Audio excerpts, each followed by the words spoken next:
What are the 3 steps for money management and financial planning? If you are interested in this topic, please stay till the end.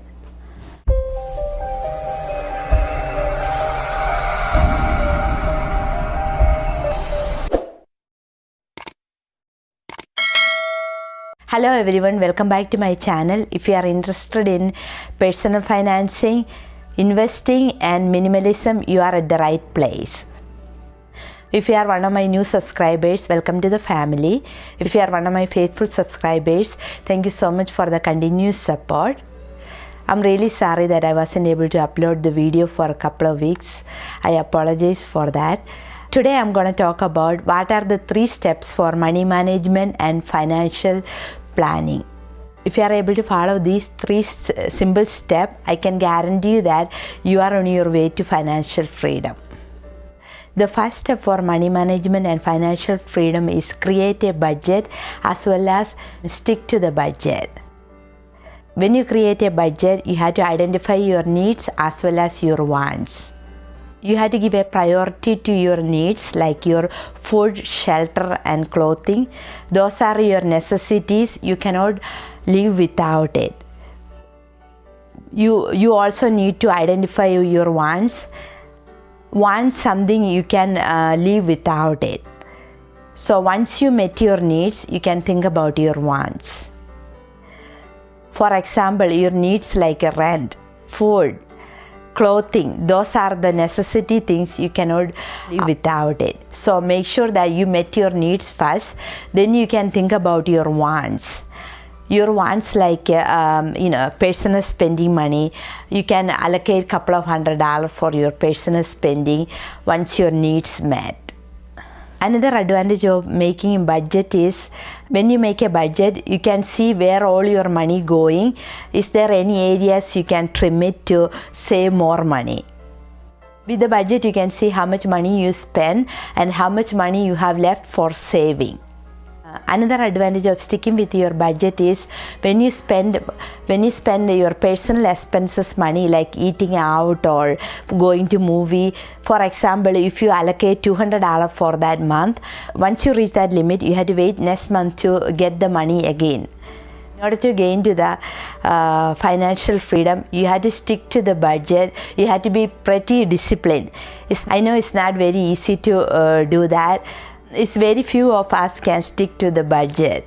It's more easy to set than done. The second step for money management and personal planning is set a saving goal.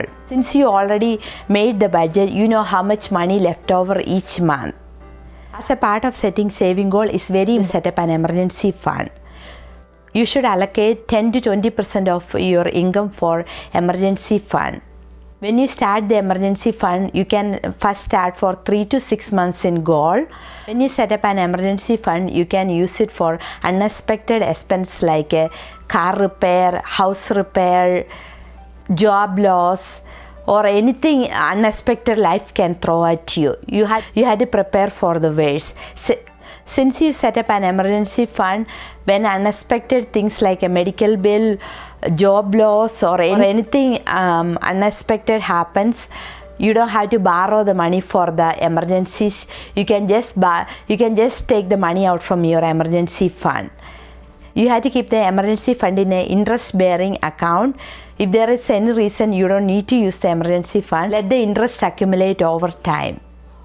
Emergency fund is a great way to start your saving as well as your way to financial freedom. The third and last step for financial freedom is tackle your debt. Some of us might have some high interest credit card debt. Start to pay off your credit card debt.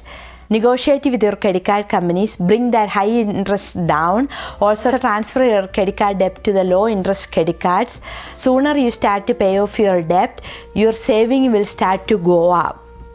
Both saving goals and tackle your debt goes hand in hand. If your credit card debt is so high, I will put a hold on your emergency fund saving and try to pay off your credit card debt. Once your credit card debt pay off, you can concentrate your starting the savings. Also, it's very important to set up a target date for your saving goals, so you can measure and feel your progress, how far you came along.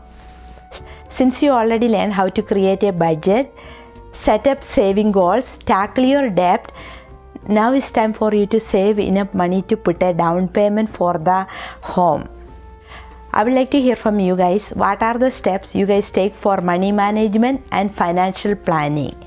Please comment in the description below. If you like this video, please give me a thumbs up, subscribe to my channel, comment, share and like it. Thank you so much and have a great day.